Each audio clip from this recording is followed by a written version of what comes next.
ત્યાં સુધીમાં આંબાવાળો આંબાનો માલિક ત્યાં આવ્યો અને એણે આ જોયું. એણે જોયું ને લીધી લાકડી હાથમાં, એટલે ઓલાને પકડીને ધમારી નાખ્યો. આંખે કેરી જોઈ, આંબે લટકતી કેરી આંખે જોઈ, પણ આંખ ત્યાં સુધી પોગી નહીં. એનું કામ તો ખાલી જોવાનું. એણે પગને કીધું એટલે પગ હાલીને ન્યા સુધી ગયા, પણ પગે પોગાડ્યા ખરા, પણ પગ કઈ તોડી તો હકે નહીં. એટલે પછી એણે હાથને કીધું કે તું તોડ. એટલે હાથ લાંબા થયા, એણે કેરી તોડી, પણ તોડી એણે ખાધી નહીં. એ થોડા ખાય. એણે મોને આપી કે તું ખા. મોઢાએ કેરી ખાધી અને એણે પેટને દઈ દીધી. ત્યાં સુધીમાં આંબાવાળો આંબાનો માલિક ત્યાં આવ્યો અને એણે આ જોયું. એણે જોયું ને લીધી લાકડી હાથમાં, એટલે ઓલાને પકડીને ધમારી નાખ્યો. પૂછા વગરનો વાડીમાં ઘૂસ્યો, કેરીઓ તોડીને ખાય. તો લાકડીએ માર્યો, પીઠ ઉપર સોળ ઉઠી ગયા. તો પીઠ રોવા માંડી, મારો હું વાંક, મારો હું વાંક, મને શું કામ મારો ભાઈ. પણ એવો માર્યો એને કે આંખમાં આંસુ આવી ગયા. રોવા માંડ્યો, આંખમાં આંસુ આવી ગયા. કેમ કે શરૂઆત તો આંખને કીધું તે કરી હતી ને, શરૂઆત તારાથી હતી. તે જોઈ બીજાનું જે છે એના ઉપર દ્રષ્ટિ કરી. પછી પર ધન હોય, પર નારી હોય, દ્રષ્ટિ તે કરી. કુદ્રષ્ટિ. અને એટલા માટે જ ઈશાવાસ્યોપનિષદ કહે છે મા ગૃધ કસ્ય સ્વધનમ. કેટલો સરસ મંત્ર છે. આવો આપણે બધા બોલીએ. તમે એમ તો માનતા જ નહીં કે તમે ભણ્યા નથી ને તમને સંસ્કૃત આવડે નહીં. તમને બધું આવડે ને. અમે પાટીદારોને તો બધું આવડે જ. ભલે ને ભણ્યા ના હોય. આજે હું ત્યાં ગયો ને, આપણે જૂના જમાનામાં કારખાને ઓલા બધા ગહતા હતા ને, હીરા જે ઘંટિયા ઉપર એને પૂછતા હતા કેટલું ભણ્યો, તો કે હું 8 ભણ્યો. કોક 6 ભણ્યો, કોક 8 ભણ્યો. કેટલા કમા? તો 1 લાખ કમાઈ લઉં. એટલે હું ના આવડે, બધું આવડે. તમને તો આવડે. ચાલો ઈશાવાસ્યોપનિષદનો મંત્ર આપણે બધા બોલીએ. ઈશાવાસ્યમ. આખો માંડવો ગૂંજવો જોઈએ. ઈશાવાસ્યમ. હા એમ, ક્યા વાત. ઈશાવાસ્યમ ઇદમ સર્વમ ઇદમ સર્વમ. ગોવિંદ દાદાએ શીખવાડ્યા ને એટલા નનકુડા ભૂલકા જો ગીતાના મજાના શ્લોક બોલતા હતા અહીંયાથી, આપણને કેવા વાલા લાગ્યા. વર્ષો પહેલા સ્વર્ગસ્થ ધીરુભાઈ અંબાણીના પરિવારમાં ત્યાં કથા હતી, અને આ જ રીતે નનકુડા બધાય ભૂલકાઓ એના પરિવારના ત્યાં આવ્યા, ને કોઈ રામાયણની ચોપાઈ, કોઈ ગીતાના શ્લોક, અને ત્યાં જેટલી જેન્ટ્રી હતી ત્યાં આવેલા બધા ઉદ્યોગપતિઓને એને તો એમ થયું કે વાહ, આ પરિવારના છોકરાઓ આટલા સરસ બોલે. સંસ્કાર, સંસ્કાર, સંસ્કાર. એક સંસ્કારનું પાંખિયું ઓછું હશે તો સુખનો સાથીઓ પૂરો નહીં થાય, અને બાકીના ત્રણેય નકામા સાબિત થશે. નનકુડા છોકરા કેટલા પ્રેમથી ગીતાના શ્લોકો યાદ કરીને બોલતા. બોલો. ઈશાવાસ્યમ ઇદમ સર્વમ ઈશાવાસ્યમ ઇદમ સર્વમ इदं सर्वं यत्किञ्च यत्किञ्च यत्किञ्च यत्किञ्च जगत्यां जगत् जगत्यां जगत् जगत्यां जगत् जगत्यां जगत् तेन त्यक्तेन तेन त्यक्तेन तेन त्यक्तेन तेन त्यक्तेन भुञ्जीथा भुञ्जीथा भुञ्जीथा भुञ्जीथा मा गृधः कृतः मा गृधः कृतः कस्य स्विद्धनम् कस्य स्वित्तनं कस्य स्विद्धनम् कस्य स्वित्तनं कस्य स्विद्धनम् कस्य स्वित्तनं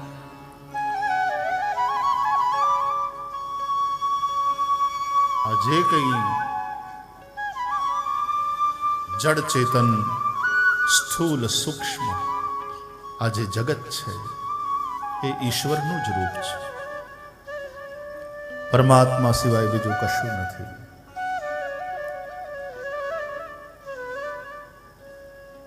તમે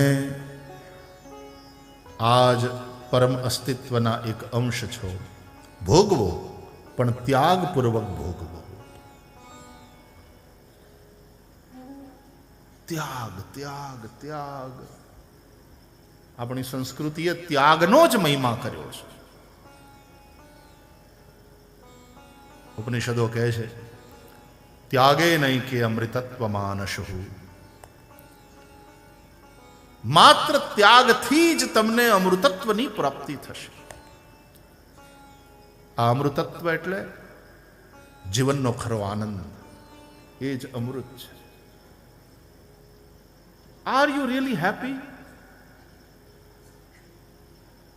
આપણે પર કેપિટા ઇન્કમ ઉપર બહુ ભાર મૂકીએ છીએ, બટ વોટ અબાઉટ પર કેપિટા હેપીનેસ? કયા માણસની પાસે કેટલી સંપત્તિ છે એટલું મહત્વનું નથી, કયો માણસ અંદરથી કેટલો સુખી છે. અને આ આનંદ જેના જીવનમાં નથી ને એ જ ઉપદ્રવ કરે છે. આનંદ, આ સંતોષ જેના જીવનમાં નથી એ ઉપદ્રવ કરે છે, એ આતંકવાદી બને છે, એ વ્યસનોનો ગુલામ થાય છે. કારણ કે વ્યસનથી અને પછી કિક જોઈએ. આનંદ કો खोजने की गलत दिशा.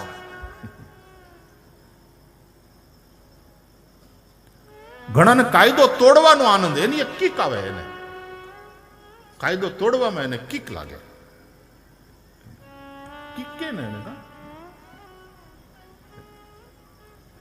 બસ એક એક્સાઇટમેન્ટ હોય કાયદો તોડવાની. જેવી કંઈક તોફાનની નાનતેન વાત આવે એટલે તરત ઘણા નીકળી જ જાય ઘરમાંથી. એ કોકની મોટરસાઇકલને હળગાવે, કોઈક બસ હળગાવે, એને કિક આવે. આ વિકૃતિ છે.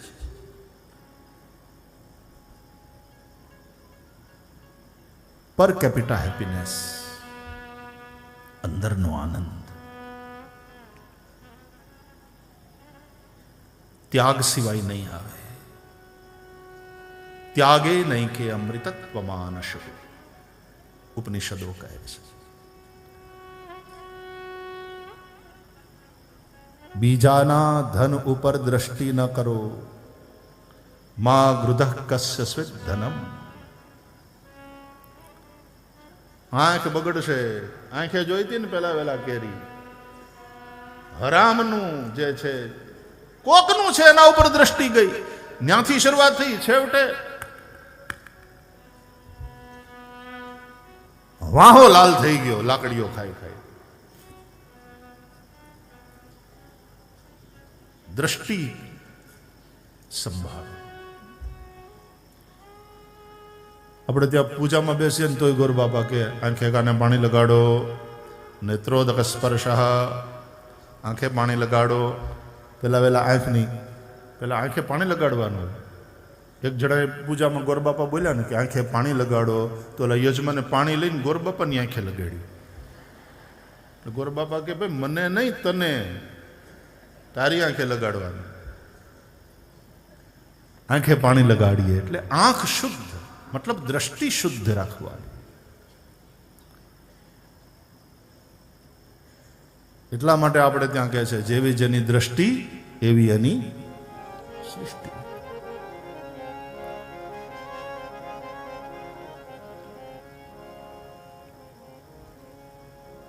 તો યૌવન જીવનની વસંત છે. વસંત એ ભગવાનનું સ્વરૂપ છે અને તેથી યુવાની એ ભગવાનવાળી અવસ્થા છે. એમાં તમે આવા સારા કામ કરો તો મારો નારાયણ બહુ રાજી રહે. અને ત્યારે નારાયણના ચારે હાથ છોકરાઓ તમારા ઉપર રહેશે અને બધી રીતે સુખના સાથિયા તમારા જીવનમાં પૂરાશે. આવા ભાવથી આ ભાગવત પ્રવાહનું આયોજન છે. આવો કથા પ્રવાહની સાથે આપણે જોડાઈએ. પહેલા થોડી વાર હાથમાં કરતાલ લઈ અને હૈયામાં ભાવ ભરી ભગવાનનું થોડી વાર નામ લઈએ. ગોવિંદ ગોવિંદ ગાઈએ રે ભજો, રાધે ગોપાલ કૃષ્ણ ગાઈએ રે.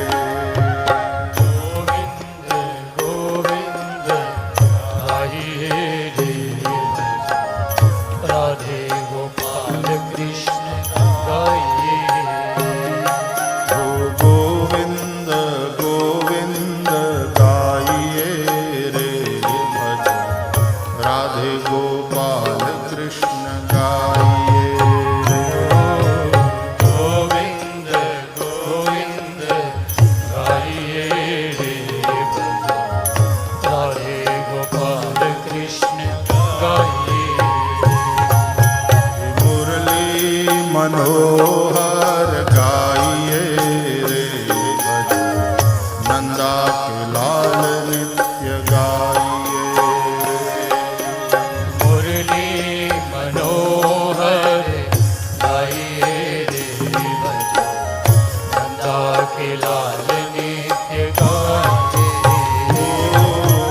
गोविंद गोविंद गाइए रे भज, राधे गोपाल कृष्ण गाइए रे.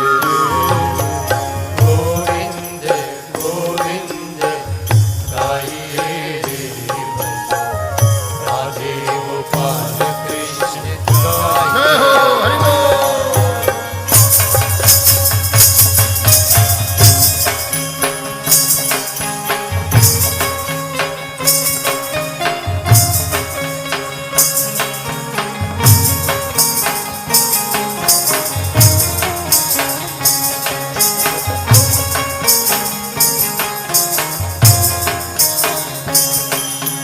गिरधारी गिरधारी गाइए रे, आई मीरा के नाथ प्रभु गाइए रे.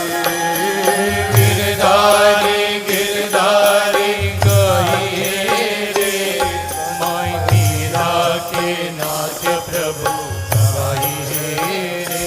ओ गिरधारी गिरधारी गाइए रे, माई मीरा के नाथ प्रभु गाइए रे.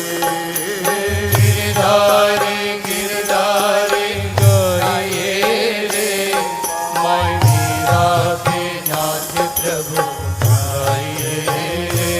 माई मीरा के नाथ प्रभु गाइए रे. माई मीरा के नाथ प्रभु गाइए रे. माई मीरा के नाथ प्रभु गाइए रे. माई मीरा के नाथ प्रभु गाइए रे.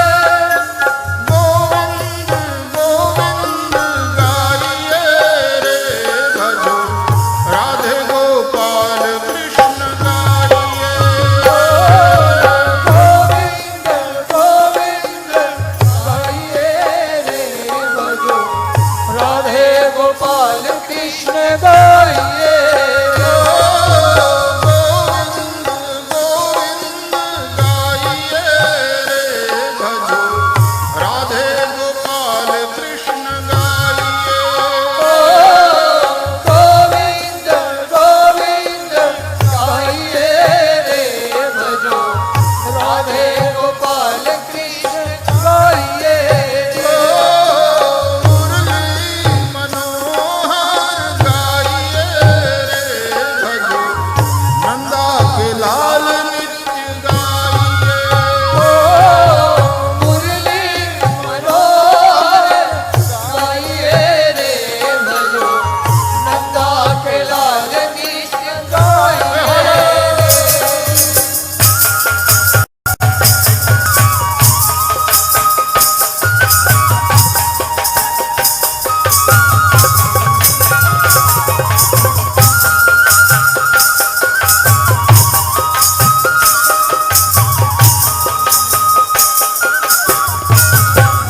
બોલ શ્રી બાલકૃષ્ણ